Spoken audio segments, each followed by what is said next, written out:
स्वागत है आपके अपने YouTube channel PS education institute में। अगर मेरी वीडियो को पहली बार देखें तो वीडियो को लाइक कर देना, चैनल को सब्सक्राइब कर देना। तो आज का जो टॉपिक है वो बहुत इंपॉर्टेंट रहने वाला है। सबसे पहले मैं आपको मर्चेंट यानी MR वाली मर्चेंट नेवी का जो एडमिट कार्ड है वो आप सभी के जारी कर दिए गए हैं। अगर आप एडमिट कार्ड डाउनलोड करना चाहते हैं तो आप सरकारी रिजल्ट के .com पे जा करके वहाँ से डाउनलोड कर सकते हैं। और मैं आपको बता दूं यहाँ पर कुछ इम्प्रूवमेंट यानी कुछ बदलाव किए गए हैं। वो कौन कौन से बदलाव हैं? आपका जहाँ भी सेंटर गया होगा, क्या जहाँ पर भी आपका सेंटर गया होगा वहाँ पर आपका सेंटर शो नहीं करेगा, केवल उस सिटी का ही आपका सेंटर शो करेगा उससे पहले। और ये कब शो करेगा आपको मैं बता दूं, आपका 72 घंटा पहले, यानी कि 2 डेज़ के पहले ही, एग्ज़ाम से 2 डेज़ पहले ही आपका जो है 2 डेज़ पहले ही आपका जो है वो शो करने लगेगा। जहाँ पर भी जिस कॉलेज के अंदर आपका जो है एग्ज़ाम होने वाला है और जिस प्रॉपर जगह पे होगा वो आपका 2 दिन पहले ही शो करेगा। केवल आप उस समय आपका सिटी का ही शो करेगा, सिटी से अलग दूसरा नहीं शो करेगा कुछ भी। जैसे अभी मैंने एक एडमिट कार्ड डाउनलोड किया था तो उसका रांची में था और सेंटर काफ़ी दूर जाने वाले हैं सभी के। मैं बता दूं सभी को अपना एग्ज़ाम अटेंड करना है, क्योंकि इस एग्ज़ाम के थ्रू जो बच्चे अटेम्प्ट नहीं कर पाते हैं तो कट ऑफ बहुत ज़्यादा लो जाती है, जिससे आपको बेनिफिट्स हो सकता है आपका नंबर आ जाए। तो इसलिए मैं कहता हूँ फुल तैयारी के साथ जो मैं प्रैक्टिस सेट करवा रहा हूँ उनको भी देखिए, और आपका 72 घंटा बाद ही एडमिट कार्ड डाउनलोड हो जाएगा किस कॉलेज के अंदर और कहाँ पर वो है, ये आपको प्रॉपर तरीके से पता चल जाएगा। तो मैं आपको बता दूं आपका प्रैक्टिस सेट नंबर है कि कौन सा है, आपका प्रैक्टिस सेट नंबर है 13। और इस प्रैक्टिस सेट में हम कवर करेंगे 50 क्वेश्चन। कितनी मिनट के अंदर? ये 30 मिनट के अंदर कवर करने हैं। आपका जो पेपर है वो कहाँ से आएगा? GS, कौन सी? GK एंड GS और मैथ से रिलेटेड होगा, तीनों से कंबाइन होगा। और यहाँ पर किस वे में आएगा वो भी मैं प्रॉपर तरीके से समझा दूंगा आपको। तो पहले मैं आपको बता दूं, सबसे पहले यहाँ प्रैक्टिस सेट को कवर करते हैं। सबसे पहला हमारा पार्ट आता है सामान्य ज्ञान। क्या हमारे पास है? सामान्य ज्ञान। सामान्य ज्ञान को कवर करते हैं। सामान्य ज्ञान में कहाँ कहाँ से क्वेश्चन पूछे जाते हैं। तो सबसे पहले हमारे पास पहला ही क्वेश्चन है, सत्यमेव जयते किस पुस्तक से लिया गया है? तो सत्यमेव जयते जो है वो किस पुस्तक से लिया गया है आप सभी जानते हैं। इसका जो राइट आंसर हो जाएगा ये मुंडी का उपनिषद से लिया गया है, ये आप सभी को पता है। अगला क्वेश्चन है, हॉकी विश्व कप 2018 का आयोजन कहाँ हुआ था? आपको पता होगा कि 2018 के अंदर जो हॉकी विश्व कप खेला गया था वो भारत के अंदर हुआ था। ये भी आपको सिंपल तरीके से पता होना चाहिए। वैसे तो ये वो क्वेश्चन है जो अब से पहले भी एग्जाम के अंदर पूछ लिए गए थे। गोदान के रचयिता हैं, गोदान के जो रचयिता हैं वो कौन हैं? आप 10th क्लास से पढ़ते आ रहे हैं। गोदान के जो रचयिता हैं वो मुंशी प्रेमचंद हैं। अगला क्वेश्चन हमारे पास है, कथकली नृत्य किस प्रांत से संबंधित है? यानी प्रांत बोलते हैं किस राज्य से संबंधित है। प्रांत को क्या बोला जाता है? प्रांत को बोला जाता है कि राज्य। क्या ये किस राज्य से संबंधित है? कथकली जो है आप सभी को पता है, कथकली जो है वो किस राज्य से संबंधित है? तो वो हमारे केरल से संबंधित है, जिसे इंग्लिश में केरला कहते हैं। थोड़ा स्लाइड को अच्छे से कवर करते हैं। अगला क्वेश्चन हमारे पास है, ट्रांजैक्शन धातु सर्वाधिक कहाँ पाई जाती है? वैसे आपको पता होना चाहिए ट्रांजैक्शन धातु जो है वो कहाँ पर लगी होती है। वो हमें पता है हमारे बल्ब में यूज होती है। वैसे तो काफ़ी जगह यूज होती है, लेकिन सिंपल वे में आपने बल्ब देखा होगा उसके अंदर ट्रांजैक्शन धातु होती है। लेकिन पाई कहाँ जाती है? ये कहीं राजस्थान के अंदर पाई जाती है। ये भी आपको टिक कर लेना है। अगला क्वेश्चन हमारे पास है, सर्वाधिक सफल मुगल बादशाह कौन था? यानी सबसे ज़्यादा पावरफुल बादशाह जो था वो कौन था जिसने सबसे ज़्यादा राज किया था? आप सभी जानते हैं अकबर ने सबसे ज़्यादा राज किया था। दिल्ली के सल्तनत पे सबसे बड़ा राज योद्धा वही माना जाता है। अगला क्वेश्चन हमारे पास है, जंतर मंतर 2 जगह है, एक तो आपका जयपुर में है और दूसरा दिल्ली में है, का निर्माण किसने करवाया था? आप सभी जानते हैं जंतर मंतर, आप गए भी होंगे अगर आप यहाँ से हो तो मैं आपको बता दूँ ये कहाँ पर राजा जयसिंह ने इसको बनवाया था। अगला क्वेश्चन मेरे पास है, दी गाइड्स के लेखक कौन है? दी गाइड्स के लेखक कौन है? बहुत ही इंपॉर्टेंट है। दी गाइड्स के जो लेखक हैं, दी गाइड्स के लेखक R.K. नारायण हैं। ये भी आपको याद रखना है। अगला क्वेश्चन है, निम्न में से कौन सा नृत्य नहीं है? अब कुछ आपको नीचे 4 विकल्प दिए हैं उनमें से आपको बताना है कि कौन सा नृत्य नहीं है। बिहू एक नृत्य है, ओडिसी भी एक नृत्य है, ओनम मुझे डाउट लगता है, और घूमर, घूमर वाला राजस्थान का एक बहुत पॉपुलर डांस है घूमर। तो यहाँ पर मुझे इसका जो सस्पेंस पे मिला है वो इसका आंसर मिला है सी ऑप्शन ओनम, इसका बिल्कुल करेक्ट आंसर हो जाएगा। आईपीसी का पूरा नाम है, आईपीसी पूरा करने में पूरा है, यानी कि इसका पूरा नाम पूछा है या पूरा करने पर पूछा है, क्या होगा? तो इसका जो राइट आंसर होगा बिल्कुल इंडियन पैनल कोड, इसका बिल्कुल करेक्ट है। अगला क्वेश्चन आपके पास हो जाएगा। अगला क्वेश्चन है, भारत के समुद्री तट पर जो महाय क्षेत्र राजनीतिक दृष्टि से किस संघीय प्रदेश का भाग है? यानी कि हमारा भारत जो दिया है कुछ एक महाय क्षेत्र होता है और उसे पूछा गया है कि वो राजनीतिक दृष्टि से, यानी कि एक जो हमारी पॉलिटिक्स वे में पूछा गया है कि वो कौन सा संघीय प्रदेश माना जाता है। तो इसको हम करेक्ट आंसर बोलेंगे तो इसका होगा पुडुचेरी, यानी कि हमारे कुछ स्थित प्रदेश यहाँ पर बने हुए हैं। अगला क्वेश्चन है हमारे पास, भारत में अलंकेश्वर किसके उत्पादन के लिए प्रसिद्ध है? अब भारत के अंदर एक जगह है जिसका नाम अलंकेश्वर है, वो किस उत्पादन के लिए प्रसिद्ध है? तो अलंकेश्वर के अंदर मैं आप सभी को बता दूं पेट्रोलियम बहुत ज़्यादा उत्पादित रहता है। अगला क्वेश्चन है हमारे पास, पृथ्वी का जुड़वा यानी ट्विंस प्लैनेट किसे कहते हैं? प्लैनेट्स किसे कहा जाता है, ये भी आपके लिए इंपॉर्टेंट है। ट्विंस पृथ्वी की बहन किसे कहा जाता है? या फिर आपसे पूछा जाए कि सबसे ज़्यादा गर्म ग्रह कौन सा है, आपसे पूछा जाए कि सौंदर्य का देवता किसे कहा जाता है, तो उन सभी को कहा जाता है शुक्र को। ये भी आपको अच्छे से कवर करके रखना है। अगला क्वेश्चन है, अर्जुन पुरस्कार निम्न में से किसको दिया जाता है? अर्जुन पुरस्कार निम्नलिखित में से किसको दिया जाता है? काफ़ी बार पूछा गया था। अगर आपसे पूछे कि अर्जुन पुरस्कार दिया जाता है तो वो खिलाड़ियों को दिया जाता है।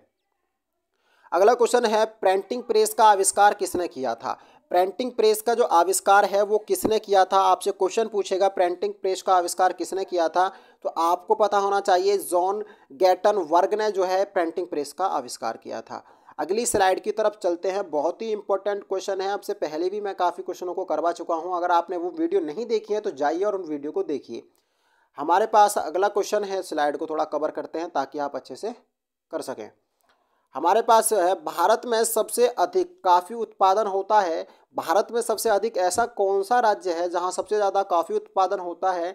तो हमारा बी ऑप्शन बिल्कुल करेक्ट हो जाएगा, वो कर्नाटक राज्य है। अगला क्वेश्चन है हमारे पास, सबसे अधिक रबड़ किस देश में उत्पन्न होती है या उत्पादित की जाती है? तो यानी कि सबसे ज़्यादा रबड़ जो उत्पादन करने वाला देश है वो कौन सा है? वो थाईलैंड है, आपको पता होगा। अगला क्वेश्चन है हमारे पास, ज्ञानपीठ पुरस्कार से सम्मानित होने वाले प्रथम महिला कौन है? ज्ञानपीठ पुरस्कार से सम्मानित होने वाली प्रथम महिला की बात करें तो हमारी हैं आशा पूर्ण देवी। ये आपका बिल्कुल करेक्ट, यानी बी ऑप्शन बिल्कुल सही हो जाएगा। आगे की तरफ चलते हैं स्लाइड को कवर करते हुए। भारत के राष्ट्रपति का चुनाव कौन करता है? अब आपको बताना है, भारत का जो प्रेसिडेंट बनाया जाता है, भारत के जो राष्ट्रपति होते हैं उनका चुनाव कौन करता है? तो उनके चुनाव की बात करें तो वो निर्वाचित होते हैं संसद और विधायक के द्वारा। आप सभी को अच्छे से पता होगा, क्योंकि 1/3 सदस्य जो हैं वो राष्ट्रपति के लिए वोटिंग होनी चाहिए। सिंपल वे में इतनी तो वोटिंग होनी चाहिए, ये आपको कंसेप्ट यहाँ से है। अगला क्वेश्चन है, भारतीय संविधान में कितने अनुच्छेद हैं? आपसे पूछा गया है हमारा जो यहाँ पर संविधान है उसमें कितने आर्टिकल्स हैं, आर्टिकल्स के बारे में पूछा गया है। तो आर्टिकल तो हमारे 395 हैं, आपको पता होना चाहिए। अगला क्वेश्चन हमारे पास, करो या मरो का नारा किसने दिया था? आपसे सिंपल वे में पूछा गया है कि करो या मरो, बस यही नारा किसने दिया था? तो महात्मा गांधी ने इस नारे को दिया था, ये भी आपको अच्छे से पता होना चाहिए। अगला क्वेश्चन है, टिहरी बांध किस नदी पर स्थित है? टिहरी बांध जो है वो किस नदी पर स्थित है? तो इसका जो राइट आंसर हो जाएगा, यानी कि बिल्कुल टिहरी बांध के बारे में पूछा गया है कि टिहरी बांध किसके लिए है, तो ये गंगा नदी पर बना हुआ है। किस पर? गंगा नदी पर ये भी बना हुआ है, ये आपको याद रखना है। अगला क्वेश्चन है, भारत में दूसरा परमाणु टेस्टिंग यानी परमाणु एटम यानी कि एक सेकंड बनाया गया था, परमाणु टेस्टिंग कब बनाया गया था? मई के महीने में बनाया गया था 1998 1998 पर। कहाँ पर बनाया गया था? भारत में। आपसे पूछेगा भारत में दूसरा परमाणु परीक्षण जो कि 1998 में कहाँ पर किया गया था, ये आपको पता होना चाहिए। ये पोखरण यानी राजस्थान में किया गया था, ये बिल्कुल आपका याद होना चाहिए। आगे की तरफ चलते हैं। हमारा क्वेश्चन अगला क्वेश्चन है, भारत के प्रथम राष्ट्रपति कौन थे? आपसे पूछा गया है भारत के प्रथम राष्ट्रपति कौन थे? तो इसका जो है बिल्कुल करेक्ट आंसर जो हो जाएगा वो हमारे पास है, वहाँ के जो राष्ट्रपति थे वो डॉक्टर राजेंद्र प्रसाद थे। सॉरी, उपराष्ट्रपति पूछा है ना आपसे। अगर राष्ट्रपति पूछे तो यह पूछेगा, अगर आपसे उपराष्ट्रपति पूछे तो डॉक्टर एस के राधा कृष्ण थे। अगर आपसे पूछे कि भारत के प्रथम राष्ट्रपति कौन थे तो डॉक्टर राजेंद्र प्रसाद थे। अगर आपसे पूछे कि इस समय के कौन है, द्रौपदी मुर्मू। आपसे पूछे कि वर्तमान के राष्ट्रपति कौन है तो द्रौपदी मुर्मू है, जो कि आदिवासी प्रथम महिला हैं। आपको ये याद रखना है। अगला क्वेश्चन हमारे पास, थोड़ा स्लाइड को कवर करते हैं। और अगला क्वेश्चन हमारे पास, नौसेना दिवस कब बनाया जाता है? नौसेना दिवस कब बनाया जाता है? सेना दिवस, नौसेना नहीं, नौसेना अगर पूछे आपसे तो 4 नवंबर को बनाया जाता है। 4 नवंबर को नौसेना दिवस मनाया जाता है। अगर आपसे पूछे कि सेना दिवस कब बनाया जाता है तो हमारा बिल्कुल करेक्ट आंसर होता है 15 जनवरी को हमारा सेना दिवस बनाया जाता है। आगे की तरफ अगला क्वेश्चन हमारे पास है, मैं आपको बता दूं पार्ट 2 शुरू हो गया है, जिसके अंदर हम 12 क्वेश्चन मैथमेटिक्स के और 13 क्वेश्चन जो है हम साइंस के कवर करने वाले हैं। और यहाँ पर पूरा आपका सीक्वेंस टाइम को हल करते हुए मैं आपको बता दूं पूरे मैथमेटिक्स को सॉल्व करेंगे। जो सॉल्व करने लायक क्वेश्चन होंगे ना वो सॉल्व करेंगे, जो नहीं होंगे हम उन्हें बिल्कुल भी नहीं करने वाले हैं। तो मैं आपको बता दूं यह सॉल्व तो मैं करने वाला हूं क्योंकि आपके लिए बेनिफिट्स रहने वाला है। आपके लिए दे दिया है 4/, आपका डिवाइड 4/3 डिवाइड 4/3 का मतलब क्या होता है आपको पता है, मल्टीप्लाई। क्या होता है? मल्टीप्लाई 4/3 माइनस 3/4 का हल क्या है? तो आपसे इसका हल पूछा है तो सिंपल वे में सबसे पहले क्या करेंगे, इनके आपस में मल्टीप्लाई करेंगे। 4/3 इसमें क्या हो जाएगा आपका, जैसे ही आप इसको भाग को ऐसे ही लगा दो चिन्ह को, और ये हो जाएगा हमारा 16/3 और हमारा 3/4। यहाँ पे इतना तो कर सकते हैं आप सभी। जैसे ही क्या काम करोगे, जैसे ही ये चीज़ यहाँ पर गुणा में बदलेगी, क्या करोगे, जैसे ही यहाँ पर ये चीज़ गुणा में बदलेगी तो क्या होगा, जैसे ही यहाँ पर ये गुणा में बदलेगी तो 3 ऊपर जाएगा, क्योंकि जब अगली इक्वेशन फॉलो करते हैं तो क्या होता है वो हमारा बदल जाता है। यानी कि अगला हमारा क्या हो जाएगा, हमारा 3/16 हो जाएगा। और 3 से 3 और 4 से 4, 4 बार पूरा पूरा कट जाएगा। और जैसे ही पूरा कटता है तो क्या आता है 1/4 आ जाता है। यानी कि इसको कवर करते हैं 1/4 क्या होता है 1/4 और 3/4, तो एक सा आ जाता है, एक बार लिख लेते हैं। और जैसे इसमें से घटाते हैं तो -2 और 1/2, तो इसकी वैल्यू कितनी आ जाती है हमारे पास इसकी वैल्यू निकल के आता है जी 0। बिल्कुल क्या निकल के आएगा 0, इसका आंसर निकल के आ जाएगा। ये आपको लर्न रखना है, ये भी आपके लिए बहुत बेस्ट है। अगला क्वेश्चन हमारे पास दिया गया है। अगला क्वेश्चन हमारे पास क्या है, प्रथम 5 क्रमागत विषम संख्याओं का माध्य याद कीजिए। आपको पता होना चाहिए कि प्रथम 5 जो है विषम संख्याएं कौन कौन सी होती हैं। प्रथम बात करें पहला, तीसरा, ऐड करते चलते हैं 5, विषम संख्याओं की बात की गई 7 और हमारे पास है 9। ये सभी विषम संख्याएं, प्लस का ऐड है। इन सबको ऐड करते हैं, ऐड करने के बाद कितना आता है 25। टोटल संख्याएं कितनी हमारे पास 1 2 3 4 5। 5 से डिवाइड करेंगे कितना आ जाएगा 5 निकल के इसका करेक्ट आंसर आ जाएगा। तो इसका जो राइट आंसर हो जाएगा वो हमारे पास क्या हो जाएगा 5, बिल्कुल करेक्ट आंसर हो जाएगा। अगला क्वेश्चन हमारे पास क्या है, हम आपको बता दें। अगला क्वेश्चन है, किसी धन का 10% वार्षिक ब्याज की दर से 1 वर्ष का चक्रवृद्धि ब्याज 800 रुपये है, तो उसका साधारण ब्याज क्या होगा? बेटा बिल्कुल आपको पता होना चाहिए क्या रहेगा, वो तो बिल्कुल सेम रहेगा, नो चेंजिंग है। आपको खुद ही सवाल पढ़ने के बाद ही समझ में आ जाएगा, इसको तो सॉल्व करने की ज़रूरत भी नहीं पड़ेगी। किसी धन का 10% वार्षिक ब्याज की दर से 1 वर्ष का चक्रवृद्धि ब्याज जो है वो 800 रुपये है, तो साधारण ब्याज आपसे पूछा गया है। सिंपल है, आप कर सकते हैं, वही रहने वाला है। ए तथा बी किसी कार्य को 4 दिन में तथा बी और सी उसी कार्य को कितने 8 दिन में, और ए और सी 16 दिन में करते हैं, तो तीनों मिलकर उसी काम को कितने दिन में करेंगे? तो आपको पहले तो वह सीक्वेंस है आपका, ए थोड़ा लिखने में कर लेते हैं, ए प्लस बी प्लस सी, टोटल काम कर रहे हैं कितने दिन में आपका 1/4 दिन में प्लस 1/8 दिन में प्लस 1/16 दिन में। टोटल लैसे कितना आता है 16, इसका लैसे निकलता है 4 में 4 की multiply plus 2 plus 1, total add करते हैं तो कितना बैठता है, ये बैठता है 7/16। 7/16 इसका बिल्कुल करेक्ट। ये अब अभी तो 7/16 बैठा है, कितना बैठा है 7/16 बैठा है। इसको जब कन्वर्ट किया जाता है तो कैसे करेंगे इसको 2/2 ये देखो 7 दूनी 14 और 2 16 जोड़ लिया, फिर वही वैल्यू निकलती है हमारे पास। क्या निकलती है हमारे पास, इसका जो करेक्ट आंसर निकलता है ये वाला बिल्कुल करेक्ट आंसर निकल जाता है। इसको तोड़ने के बाद वैल्यूफिकेशन हो जाती है और ये बिल्कुल करेक्ट आंसर निकल के आ जाता है। अगला क्वेश्चन हमारे पास है, सीधा मल्टीप्लाई है आप सभी के लिए, क्या है 0.5 plus multiply 0.5 negative 0.4 multiply 0.4 upon 0.5 minus 0.5। इसको सॉल्यूशन के साथ बिल्कुल सॉल्व करना है। इसका जो आंसर निकल के आएगा, वैसे आपको बता दूं 0.9 इसका आंसर करेक्ट निकल के आने वाला है, यानी कि हमारे पास बी ऑप्शन बिल्कुल करेक्ट हो जाएगा। अगला क्वेश्चन है हमारे पास, एक दुकानदार किसी वस्तु का मूल्य 30% बढ़ाकर लिखता है और उसी पर क्या 10% कमीशन क्या कर देता है, छोड़ देता है, छोड़कर बेचता है, तो उसका लाभ या अथवा हानि होगी आपको बताना है।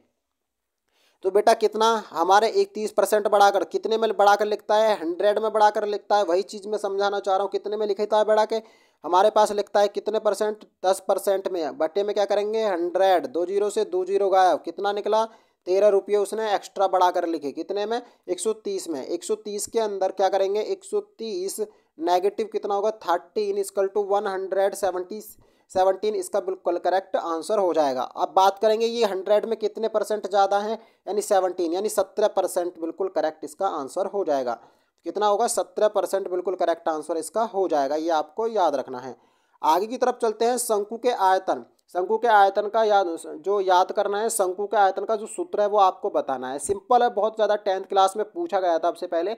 पाई आर स्क्वायर एच होता है, पाई आर स्क्वायर एच होता है, सिंपल है, पाई आर स्क्वायर एच होता है, पाई आर स्क्वायर एच होता है, ये आपको याद रखना है। अगला क्वेश्चन है, log 4x प्लस के log 2x इक्वल टू क्या है 6 हो, तो x का मान आपको बताना होगा। x का मान क्या होगा, log का वैल्यू है, आप निकाल सकते हैं, अगर ना हो तो आप मुझे बता देना कमेंट बॉक्स में, हम उसे सॉल्व कर देंगे। अगला क्वेश्चन मेरे पास है, 4 सेंटीमीटर त्रिज्या वाले गोले को पिघलाकर 1 सेंटीमीटर त्रिज्या वाले कितने गोले बनाए जा सकते हैं। आपके पास क्या दे दिया, आपके पास कोई गोला दे दिया, ठीक। अब उस गोले को पिघलाकर 1 सेंटीमीटर, ये आपको याद रखना है, क्या 1 सेंटीमीटर वाला करना है आपको। अब 1 सेंटीमीटर वाला गोला पिघलाकर बनाने वाला है कितना, 1 सेंटीमीटर, एक सेंटीमीटर वाला बनाना है। तो इसके लिए क्या करेंगे, उसको पिघलाएंगे, सबसे पहले बड़े गोले का त्रिज्या निकालेंगे, फिर छोटे गोले की त्रिज्या निकालेंगे, उन सभी का क्या कर देंगे स्क्वायर निकाल देंगे। आप एक तो पहले तो बड़ा गोला कौन सा है हमारे, उसके निकालनी पड़ेगी 4, और इसके पास कितना है 1, दोनों को स्क्वायर निकालेंगे, कितना आएगा इसको लिखेंगे 4/1 और पूरे का स्क्वायर घन, और इसके कितना होता है 4 का घन कितना होता है 64, कितना होता है 64 होता है, आप सभी को पता है 64 होता है। 64 इसका बिल्कुल करेक्ट आंसर हो जाएगा, क्योंकि 1 की वैल्यू 1 होती है, तो यहाँ पर इसका आंसर 64 हो जाएगा, ये आपको याद रखना है। अगला क्वेश्चन हमारे पास है 10वां है, कोई धनराशि साधारण ब्याज से 6 वर्ष की दोगुनी हो जाती है, तो 4 गुनी कितने समय में होगी। सिंपल तरीके से सवाल पूछा गया है, इसका डायरेक्ट सॉल्यूशन देता हूँ, आप सभी को वैसे तो पता ही होगा। आप कह रहा है 6 वर्ष में 2 गुनी हो जाती है ना, 4 गुनी करने के लिए इसका कितना होगा, इसका आंसर मैं आपको बता देता हूँ, वैसे सिंपल है आप कर भी सकते हैं। इसका आंसर हो जाएगा 18 वर्ष में, ठीक है। आगे अगला क्वेश्चन हमारे पास है, हमारे पास आपसे पहले भी करवाया था, sec square theta minus tan square theta equal to क्या होता है 1 होता है। सिंपल वे में क्या होता है 1 होता है, यानी एक फॉर्मूला होता है ये, इसके इक्वल टू क्या होता है, इसके इक्वल टू 1 होता है। 10th क्लास के अंदर काफ़ी बार पढ़ चुके हो आप।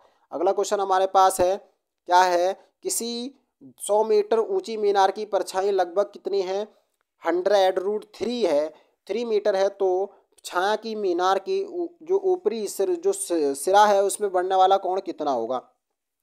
चलो इसको आज हम कर ही दिखा देते हैं, क्योंकि आपसे पहले भी मैंने काफ़ी क्वेश्चन जो है वो हाइट एंड डिस्टेंस के नहीं छोड़ दिए थे, लेकिन फिर भी कोशिश करते हैं। लंब है और लंबाई के बेटा आधार है, ये आपको याद रखना है। हमारे पास क्या होगा अपॉन 100 और क्या हो जाएगा 100√3, 100 से 100 कट अपॉन √3 बचा 1/√3 कितने का मान होता है, थीटा इक्वल टू 30 का मान होता है, कितने का मान होता है 30 का मान होता है, ये आपको याद रखना है। और ये जैसे ही 30 का मान होगा तो क्या निकल के आएगा, इसका राइट आंसर 30 ही निकल के आ जाएगा। यहाँ पर तो हमने कर लिए 12 क्वेश्चन मैथमेटिक्स के कवर। अब इसके बाद जो कवर करने वाले हैं, हम करने वाले हैं अपने साइंस के क्वेश्चनों को कवर पूरी तरीके से। तो मैं आपको बता दूं, पहला ही क्वेश्चन बड़े मज़ेदार दे दिया, जब गोली लक्ष्य पर लगती है तो कभी कभी अचानक चमक होती है, क्या होता है उसमें से कुछ चमक सी आ जाती है, तो वो किसके कारण होती है वो आपको बताना है। तो इसका जो राइट आंसर ए है, वो गतिज ऊर्जा यानी काइनेटिक एनर्जी जो ऊर्जा होती है वो ऊष्मा ऊर्जा में बदलने के कारण होती है, यानी कि वो ऊष्मा ऊर्जा में बदल जाती है। जो गतिज ऊर्जा होती है, जो तेजी से जारी होती है, वो जाते ही एकदम क्या होता है वो ऊष्मा ऊर्जा में बदल जाती है, ये आपको याद रखना है। अगला क्वेश्चन है, लिफ्ट में एक मनुष्य का आभास भार उसके वास्तविक भार से कम होगा जब लिफ्ट कैसी होगी, किस स्थिति में होगी। तो ये तो वैसे भी आपको सभी को पता ही है कि जब लिफ्ट नीचे, अगला क्वेश्चन यहाँ पे मैं इसका सीधा आंसर बता रहा हूँ, नीचे की ओर समान त्वरण से आ रही हो। एक तो मनुष्य आपसे क्वेश्चन पूछेगा लिफ्ट में मनुष्य का भार कब होगा, जब लिफ्ट ऊपर से नीचे की तरफ जाएगी, और मनुष्य का भार जो है वो कब कम होता है। कम पूछे तो लिफ्ट नीचे की तरफ आती है, और अधिक होता है तो लिफ्ट ऊपर की तरफ जाती है। ये दोनों आपको याद रखना है।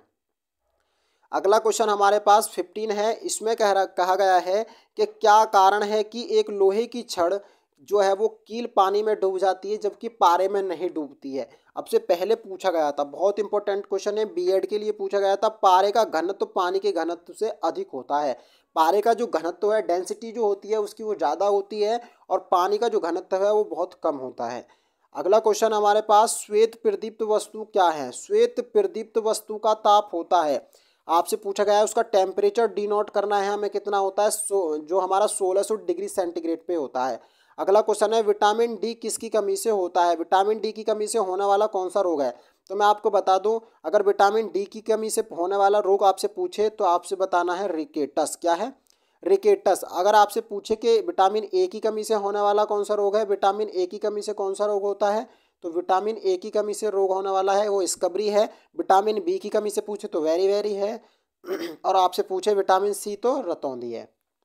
और विटामिन डी रिकेटस मैं बता चुका हूँ, ये भी आपको याद रखना है। और सबसे बड़ा ग्रह, अब पूछा गया आपसे सबसे बड़ा ग्रह बताइए, सबसे बड़ा ग्रह कौन सा है। तो सबसे बड़ा ग्रह की बात करें तो सबसे बड़ा ग्रह कौन सा होता है, हमारा बृहस्पति ग्रह होता है। और सबसे छोटे ग्रह की बात करें तो हमारा बुध होता है, जो कि सूर्य के सबसे नज़दीक होता है। सूर्य के नज़दीक सबसे पूछेगा कौन सा ग्रह है तो आपको बताना है वो हमारा बुध ग्रह है। ये आपको याद रखना है। आगे की तरफ चलते हैं, स्लाइड को थोड़ा कवर करते हैं और अच्छे से आपको पूरी तरीके से समझाते हैं। जो हमारा 1 हॉर्स पावर के वाट होता है, 1 हॉर्स पावर में वाट होता है, 1 हॉर्स पावर के वाट होते हैं। कितने हॉर्स पावर के वाट होते हैं, ये हमारा 746, यानी आपसे पहले बीएड के एग्जाम के अंदर दवा के पूछा गया था, और ये तो डीआरडीओ के अंदर भी पूछा गया था, 746 होता है। ये आपको याद रखना है। अगला क्वेश्चन है, घड़ी की चाबी भरने से ऊर्जा संचित होती है। कौन सी ऊर्जा संचित होती है, जो घड़ी में चाबी जो ऊर्जा मतलब डालते हैं तो वो कौन सी होती है, आपको बताना है। वो स्थितिज ऊर्जा होती है, यानी कि वो चलती हुई नहीं रहती, धीरे धीरे धीरे धीरे होती रहती है। ताप बढ़ने पर वस्तु की जो है प्रत्यावस्था का गुणांक कैसा होता है, बढ़ जाता है, घट जाता है। बहुत ही सिंपल है, ये क्या होता है, घट जाता है, यानी कम हो जाता है। ये आपको याद रखना है। अगला क्वेश्चन हमारे पास 22 है, निम्न कौन सा ऊष्मा का सर्वोच्चतम चालक है। सर्वोच्चतम चालक पूछा गया है कि सबसे ज़्यादा सर्वोच्चतम चालक कौन सा है, किसका पूछा गया है, ये पूछा गया है। कुछ नाम दिए हैं ऊष्मा का। एनर्जी विस्फोट करने के लिए सबसे ज़्यादा बेस्ट कौन होता है, तो मैं आपको बता दूं चांदी सबसे ज़्यादा बेस्ट माना जाता है।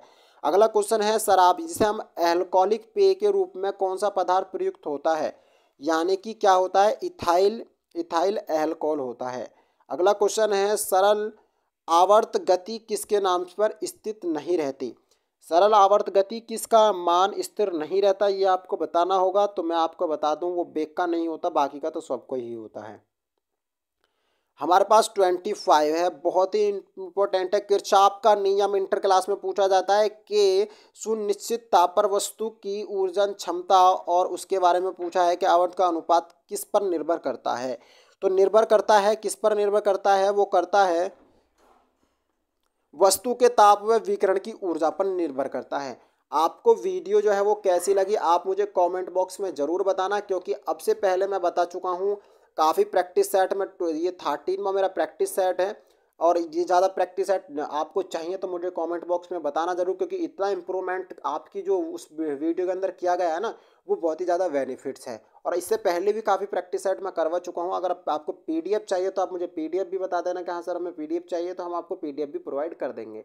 तो साथ के साथ ही अगर आप पूरी तरीके से फुल जोश से पढ़ते हैं तो मुझे लगता है कि आपको सिलेक्शन हो जाएगा, और मैं भगवान से प्रे करता हूँ आप सभी सिलेक्शन ले जाएँ। तो थैंक्स फॉर वॉचिंग। जय हिंद, जय भारत।